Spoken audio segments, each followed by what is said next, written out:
Hello, everybody. Welcome to the first of actually two Sunday Fundays for this week. Yeah, we were actually kind of looking forward to both the two of the movies that came out this week. I think there were actually three, strangely enough, which is weird. But yeah, we were actually looking forward to Every Day, which of course is this review. And I was looking forward to Annihilation. Megan was somewhat curious about it, but I was like, well, since we're both looking forward to Every Day, and we're at least, at the very least curious about Annihilation, let's see both. I was at least curious about the mystery, Yeah. if nothing else. Well, that's what I'm talking about. The curiosity of Annihilation, like, what is going on? What is happening? So, we're going to talk about Every Day, of course, first, even though we saw Annihilation soonest, because we saw Every Day technically Yesterday. Sunday. Yeah, we saw Saturday. So, we're going to talk about the one that's the least fresh on our minds, but oh well. The one that we saw first. Yeah. So, as I always say, what did you think of Every Day? Which, those who don't know, quick spoiler, I guess. Every Day is about a teenage, doesn't really say boy or girl, but a teenager who calls themselves A, and they constantly change bodies. Yeah, I constantly wake up in a different body every day. That's the title. And It's about A falling in love with Rhiannon. And so, yeah, their unusual relationship. And it just to let y'all know, it's like that is the basic plot of it. Though I will say the movie does flesh that out a lot more. yeah, So, I don't know what just made that noise. I think it was your bed. Yeah, my bad. Might just made a weird noise. I So, think it felt like it. what did you think about Every Day? What was your thoughts about it? I liked it. You liked it? You loved Yeah, I was worried that it was going to be like boring or like this, teenager cliche or just full of cliches. it? And Yeah. surprisingly, it wasn't. It does have its own cliches, but it's never super obvious with all of them. Like, they're cliches if you watch a ton of movies like we do. Some are a little bit less obvious than others, like the parents have problems. Which, Which like are sort of resolved, but not really. I mean, it's not really about them. So yeah. But in the same instance, it's kind of one of my pet peeves with a lot of movies like this, that they want to explore a lot more ideas and a lot more interesting things to talk about the parents. In short, the dad has his own problems in terms of him being laid off, and he never coped with it very well, and her mother is just kind of a bitch, is the nice way to put it. yeah, There's hints, and I'll go ahead and spoil a little here and there. There's hints supposedly that she is cheating on their dad, but it's never explicitly said. And I think the sister says it, but yeah, but there's no, as for confirmation, you don't get any official confirmation. Yeah, yeah. And I think that actually kind of hurts the movie a bit there, because, like, why bring this up if there's no real, as Megan even put, there's no resolution with it. And not only that, but there's not really any confirmation that even is a thing. yeah. It's almost like the breast cancer storyline from The Room. Not quite as egregious. I was about to say it's like it's brought up more than once. Like it's kind of a continuous thing, but it doesn't really get a resolution. Yeah. I would say it's better than The Room in that respect. Mm-hmm. Yeah, just to me, I thought it was a subplot that I'm pretty sure got fleshed out a lot more. This movie, I will say, I'm going to seem a little negative here and there, because I was actually looking forward to this. I thought, okay, well, this is an interesting idea for film, especially considering, I think we've already said many times that it sounds like a movie that was really trying to play with the fact that it's not about what is on the outside of a person, it's about what's inside, which is an awesome idea, especially in this day and age where we're trying, not just for gender equality, but more importantly, for just plain old equality. We want to accept... Yeah, there's even a transgender character at one point that he was in the bathroom. Mm-hmm. He He couldn't help it. Yeah, I had to go to the bathroom in the middle of this. Like, okay, I gotta go. Sorry, just clue me in. Okay, Megan, I'm like, all right, cool. I didn't miss that much. Yeah, they kind of like revealed his backstory Mm-hmm. at one point, and he had a transgender host at one point. This one chick who identifies as male, and he even said that sometimes people's minds don't quite match their bodies. It's like, he's like, well, that's a good way to put it. I mean, Yeah, and I really like the idea that they move that. But I can tell with all these other different things that constantly keep popping up like that. There's also Suicidal Girl, which Yeah. is actually for those who've actually touched or have had any suicidal issues personally or have dealt with it in their family. It rings strange and loud and true in weird ways that you would never expect. It's not just somebody who's just suicidal and they're like, oh, well, they should just get over it or anything like that. They deal with it in a strangely mature way. It's like, yeah.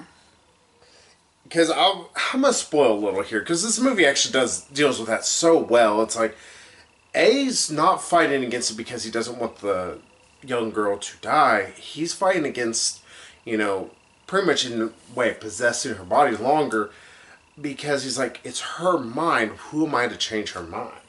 Yeah, it's like, it's her body. It's like, she's the one that has to live with the consequences. Like, who am I to pretty much live her life for her? Yeah. And... That's an interesting idea that a lot of things don't touch upon when it comes to suicide. Kind of a right to die kind of thing, but also kind of a, like, well, like, she does need help, so maybe an exception can be made. Mm-hmm. So... Yeah, it's, like I said, it's a message I was like, oh, wow, this movie, one, it went there. Two, it went there, all right, yeah, we're going to approach a subject like adults. I was going to say, they did have a little discussion. It's like, well, it's not right for me to, live her life for her. It's like, but, she needs help, and, it's like, once you leave, it's like, she's not going to get that help. She's just going to go through with it. Yeah. It's just, like you said, a mature debate.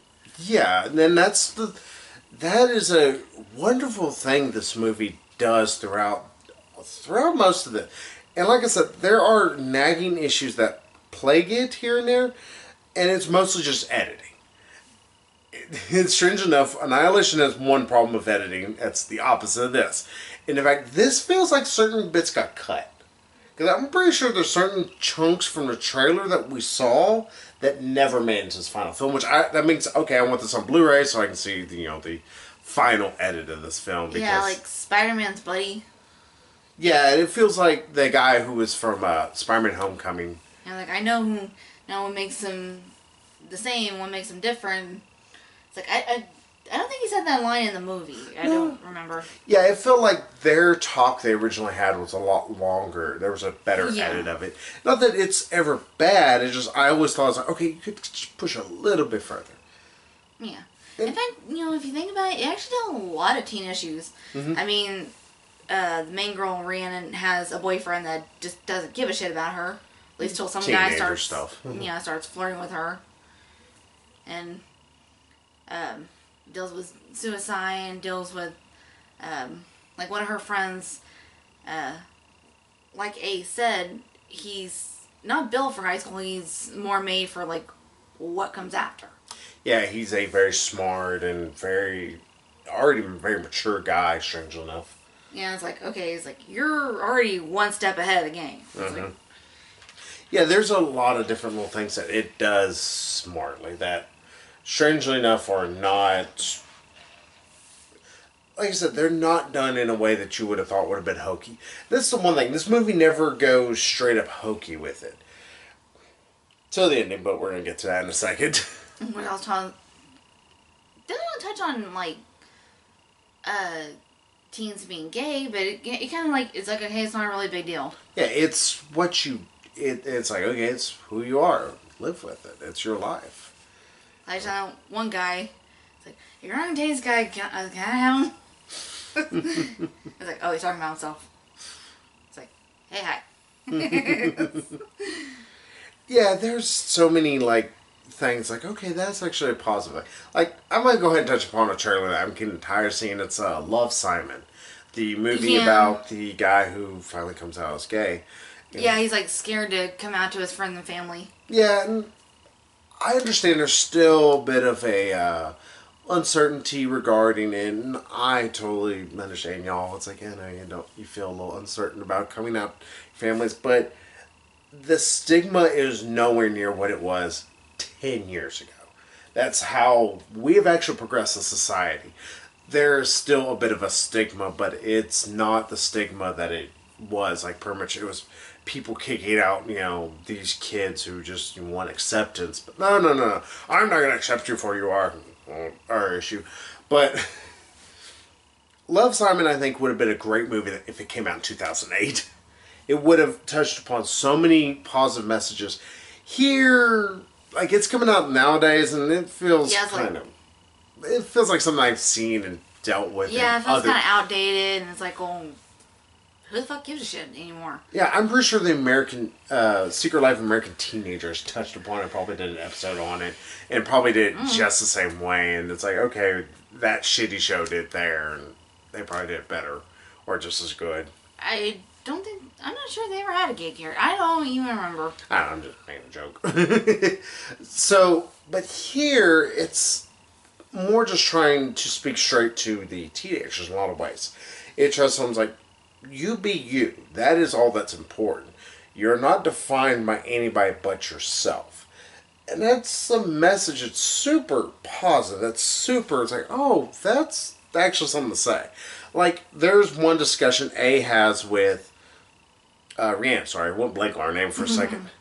That where he's trying to figure out, and she's like, well, you could just stay, this. Like, well, I can't do that to this guy because this guy has a family. He has, all this. You've seen it in trailers. It's kind of bad because it's near the end of the movie. It's like, okay, well, thanks, trailer. Just kind of spoil a little bit here. But he states he doesn't want to do that because he doesn't want to disrupt this guy's life. Yeah, because he feels that selfish of him. Yeah, which, okay, that's actually a big person thing to say. But no, he's like, yeah. He's like, well, what if, we keep doing this, Pretty much you're going to be alone because I can't be there. I was like, what if we, want to have kids? Is it going to be... Is it going to be my kid or is it some guys? Is it going to be like him just because he happens to be in that body? Or is it going to be the biological child of whoever he happens to be in the body of? Yeah, and also A's worried, it's like, is that kid going to be like me where he can't stay in his body? Well, that's what I'm saying. Yeah, as well. And it's... it's like, is she going to be pretty much raising the kid by herself? Well, I mean, also, he said, it's like, what if the kid ends up with my curse? He's constantly wandering soul away. And I know, but that's not his only concern. Yeah. Oh, he has... Yeah, and it's strange, you're sitting there going, that's actually something that would be a legitimate problem that the movie is bringing up, and it is like, all right, we're talking about this. Here's the problems with this scenario. Pretty much he is cinema sending himself. He's talking about the issues with them trying to continue their relationship as it is. And it's like, all right, that's a big person thing. And yet I was still tearing up. Yeah, and then... I'm sorry, the movie drops the ball at that point. I'm going to kind of spoil it. A decides to leave the boy and tells her to be happy with him, and then because he's the perfect guy for her. Yeah, she kind of starts talking with him. I guess they're sort of doing stuff. I don't know. They kind of just leave it as blank. It's kind of implied that they go on to like date each other. Yeah, and then A is just there. Yeah, he's like taking a picture of this sparkler, putting it on Instagram, saying hashtag leave a trace. Or something, something that she told him before he left. I don't remember the kid's name that he was possessing. Alexander? Alexander. Yeah, and that ending. Yeah, I was like, it just ends like, what's unsatisfying? Yeah, I know we want a bit of the Hollywood ending. We want them to be happy to be together. Not exactly. I would like them to be together because they actually make a cute couple together. They're very sweet together. A seems actually legitimately like he does care about her. And seemed like a great person, like personality wise. Just, I wanted some resolution for A, something, and I felt like nothing. Like, he began the movie and ends the same. Yeah, like I was kind of hoping like maybe, years later she and Alexander are married and he like kind of seeks her out and see how she's doing and maybe kind of like sees them, two of them walking down the street with her kid or something. Like she kind of smiles like, maybe it's kind of a bittersweet smile. Just like, okay, glad to see she's doing great, and then kind of walks off into the crowd and. You can have a butterfly effect. First movie, mind you. Yeah. Ending where, he does run across her despite everything. It's like, oh, okay. Not the remade ending where he kills himself. That's weird and stupid. Yeah, just where they pretty much separated, and at that point, he helped to save her life and her brother's lives. Yeah, it just, with the ending they have in there, it didn't feel like we had any closure. Yeah, there's a real lack of closure. It's like, okay, I really feel like there's a chunk of this movie missing. Yeah, it's like, it just ends. It's like, that's an ending. So because of that, like I said, I have problems with the movie. I will say the acting in the movie is actually really good. There's a lot of teenage actors. They're younger actors. They actually do really good with their material they're given.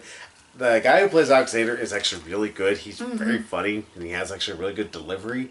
And he can cry genuinely. He can make him seem like he has human emotions. Yeah. Rhiannon's actually pretty good. She can come off a little like she chews on the scenery a little, but it's nowhere near as bad as, like, most 80s films. Like, she just has the normal teething problems of a younger actress. She has a great career ahead of her. She's going to improve dramatically, and when she does, bam, all the Oscars. Yeah, I like a lot of the actors they got to play A. Mm-hmm. Like, really seemed to kind of like pick up where he last left off with like the last toast, and like really kind of carry this consistency through. It's like, yeah, I like that.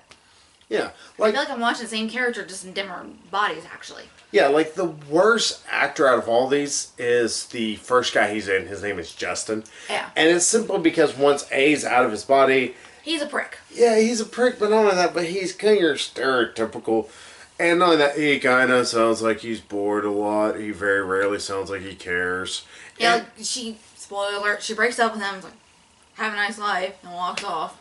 Yeah, I mean, it's not like you would think most people. It's just, he comes off a little flat, is his biggest problem. Yeah. But other than that, it's like, I think the movie is a very flawed, good film. Yeah. It's one of those I have trouble recommending, I will say, though, because it has some really good bits, but it has some flaws that are very noticeable. It's a flawed film, and a lot of Yeah, I would say it has its flaw, including that disappointing ending, but I will say, like, I would recommend people to see it. It's a good movie. Yeah, I have difficulty trying to recommend it, even though I did enjoy it, just because I think the ending was so disappointing, personally.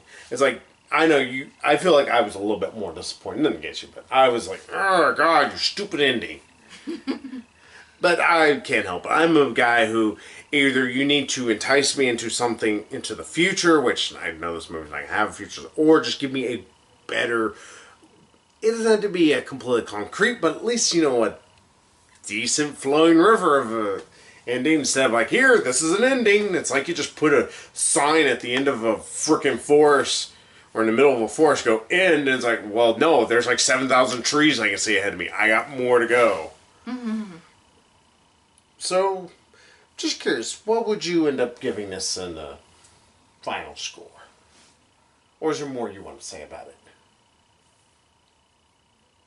I will say that the sister was kind of annoying. Yeah, she was kind of pointless too.